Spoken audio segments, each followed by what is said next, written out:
দেশের অন্যতম বৃহৎ জেলা হচ্ছে ময়মনসিংহ। এই ময়মনসিংহ জেলা পরিষদের প্রশাসকের দায়িত্ব গ্রহণের এই গুরুত্বপূর্ণ মুহূর্তে আমি আপনাদেরকে স্বাগত জানাচ্ছি।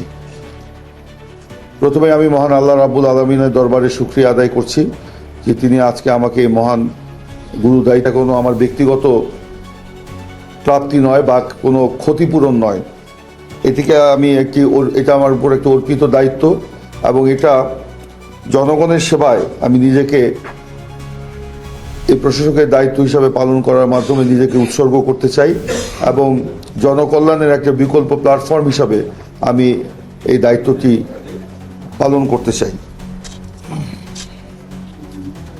আমি ধন্যবাদ জানাই উপস্থিত সংসদ সদস্য এবং বিদায়ী প্রশাসক, জেলা পরিষদের কর্মকর্তা কর্মচারীদেরকে, যারা আজকের এই গুরুত্বপূর্ণ মুহূর্তে আমার সাথে উপস্থিত থেকে আমাকে অনুপ্রাণিত করছেন।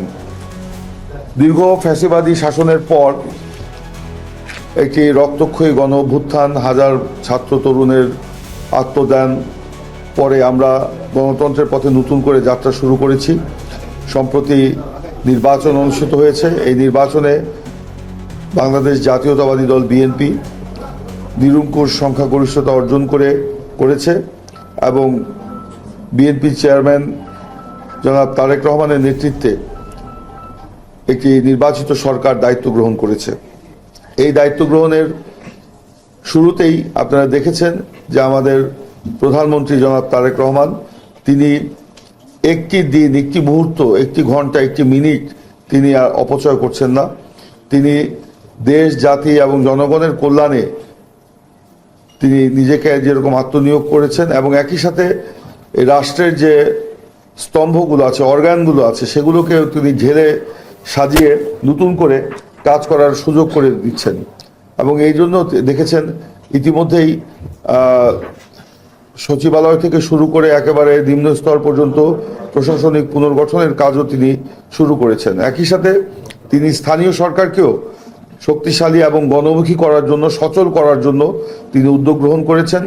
ইতিমধ্যে বাংলাদেশের সকল সিটি কর্পোরেশন এবং জেলা পরিষদে নতুন করে প্রশাসক নিয়োগ প্রদান করেছেন এবং অতি সত্বর এই স্থানীয় সরকারগুলোতে নির্বাচনের তিনি একটি উদ্যোগও গ্রহণ করেছেন। এইরকম একটি সময় আমরা দায়িত্ব গ্রহণ করেছি। আমরা মনে করি আমাদের দায়িত্বটা সাময়িক। নির্বাচিত প্রতিনিধিরা অতি সত্বর নির্বাচন করে দায়িত্ব গ্রহণ করবেন, তার আগ পর্যন্ত আমাদের এই দায়িত্বটা পালন করতে হবে। এই দায়িত্ব পালন ক্ষেত্রে আমি আপনাদের সকলের সহযোগিতা কামনা করছি।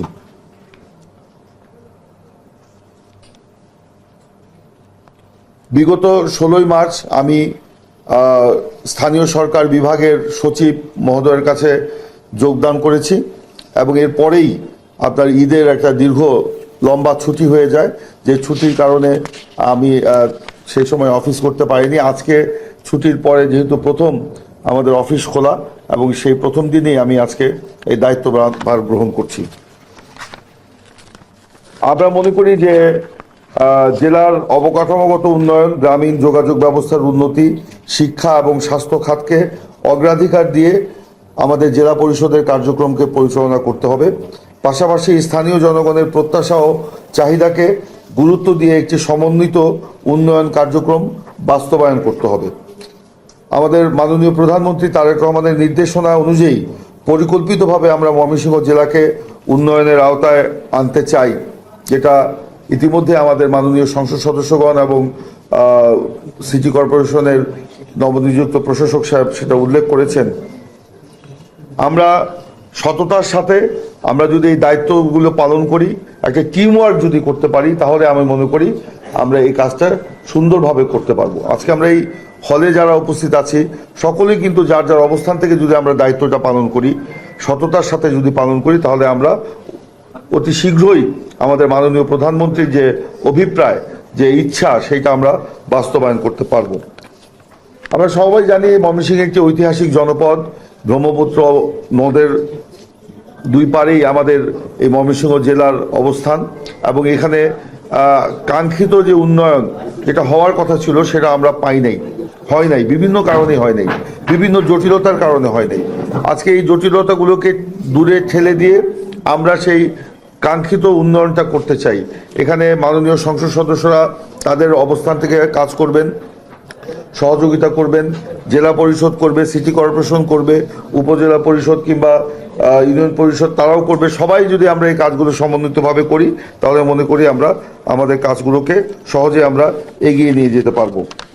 আমরা জানি যে জেলা পরিষদ স্থানীয় সরকারের একটি গুরুত্বপূর্ণ স্তর, যা জেলার সার্বিক উন্নয়ন এবং অবকাঠামো নির্মাণ এবং স্বাস্থ্য এবং যোগাযোগ ব্যবস্থার উন্নয়ন করতে পারে, জনকল্যাণ সাধন করতে পারে।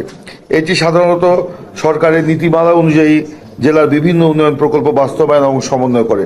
জেলা পরিষদের ম্যানুয়ালটি আমি দেখেছি, এখানেও কিছু অসঙ্গতি রয়েছে, কিছু ফাঁক ফোকর রয়েছে। এগুলো ব্যাপারে আমাদের ইতিমধ্যে আমি স্থানীয় সরকার মন্ত্রী এবং সচিবের সাথেও আলোচনা করেছি। তিনি আমাদেরকে বলেছেন এ ব্যাপারে আমাদের সুপারিশ দেওয়ার জন্য। যেহেতু প্রধানমন্ত্রী তারেক রহমান জেলা পরিষদকে একটি শক্তিশালী প্রতিষ্ঠান হিসাবে গড়ে তুলতে চান, ওনারা হয়তো আইনটা পর্যালোচনা করে নতুনভাবে আইন প্রণয়নের জন্য হয়তো চিন্তা করছেন, সে কারণে আমাদের সুপারিশটা ওনারা চেয়েছেন। আমরা কাজ শুরু করেছি, ইনশাল্লাহ আগামী 1 মাসের মধ্যেই আমার অন্যান্য জেলা পরিষদের প্রশাসকদের সাথে আলোচনা হয়েছে, তারাও এই ব্যাপারে কাজ করবেন। আমরা যার যার অবস্থান থেকে আপনাদের সকলের মতামত নিয়ে একটি হয়তো সুপারিশমালা প্রেরণ করব, যাতে করে এই জেলা পরিষদকে আমরা মৃতপ্রায় কিংবা নির্জীব প্রতিষ্ঠান হিসাবে আমরা না দেখি, এটাকে যেন একটা সচল এবং শক্তিশালী স্থানীয় সরকার হিসাবে যেন আমরা দেখতে পাই বা গড়তে পারি, সেই জন্য আমার অবস্থান থেকে আমি কাজ করব। বিগত সময়ে আমি বললাম যে দেখেছি ধীরে ধীরে এই জেলা পরিষদটাকে একটা মৃতপ্রায় সংগঠনে পরিণত করা হয়েছিল। জেলা পরিষদের ইতিপূর্বে বিশেষ করে ফ্যাসিস্ট আমলে যে যা হয়েছে, এটা আমাদের কারোর জন্যই মানে একটা সুখের বার্তা নিয়ে আসে না। এই নিয়ে অনেক বিরূপ সমালোচনা হয়েছে, এখানে অনিয়মের কথা শুনেছি, দুর্নীতির কথা শুনেছি, কমিশন বাণিজ্যের কথা শুনেছি। এগুলোর থেকে আমাদের বেরিয়ে আসতে হবে এবং দুর্নীতিমুক্তভাবে সততার সাথে নিষ্ঠার সাথে আমাদের দায়িত্বটা পালন করতে হবে। আমি মনে করি পচন শুরু হয় কিন্তু মাছের মাথা থেকে। তো আমরা যদি সবাই ঠিক থাকি তাহলে এই পচনটা আমাদের সর্বাঙ্গে এটা থাকবে না। আমরা সবাই দুর্নীতিমুক্তভাবে জনগণের আকাঙ্ক্ষা অনুযায়ী আমাদের এই জেলা পরিষদের কার্যক্রমটা আমরা শুরু করতে পারবো বলে আমি মনে করি। যাই হোক, আমি আমার বক্তব্য দীর্ঘায়িত করতে চাই না। আমি মাননীয় প্রধানমন্ত্রী তারেক রহমানের আমি মনে করি যে মাননীয় প্রধানমন্ত্রী তারেক রহমানের সরকার মনে করেন, বিশ্বাস করেন শক্তিশালী স্থানীয় সরকার ছাড়া টেকসই উন্নয়ন সম্ভব নয়। সেই বিশ্বাস থেকেই জেলা পরিষদকে আরও ক্ষমতায়ন, কার্যকরীকরণ এবং জনসম্পৃক্ততার মাধ্যমে একটি আধুনিক, গতিশীল এবং জনকল্যাণমুখী, গণমুখী প্রতিষ্ঠান হিসাবে গড়ে তোলার যে ইচ্ছা তারেক রহমান পোষণ করেছেন, আসুন আমরা সকলে সেইখানে তাকে আমরা সহযোগিতা করি। আমি বক্তব্য দীর্ঘায়িত করতে চাই না। আমি সকলকে আবারও ধন্যবাদ জানাচ্ছি এবং বিশেষ করে বিদায়ী প্রশাসক যিনি রয়েছেন তাকে ধন্যবাদ।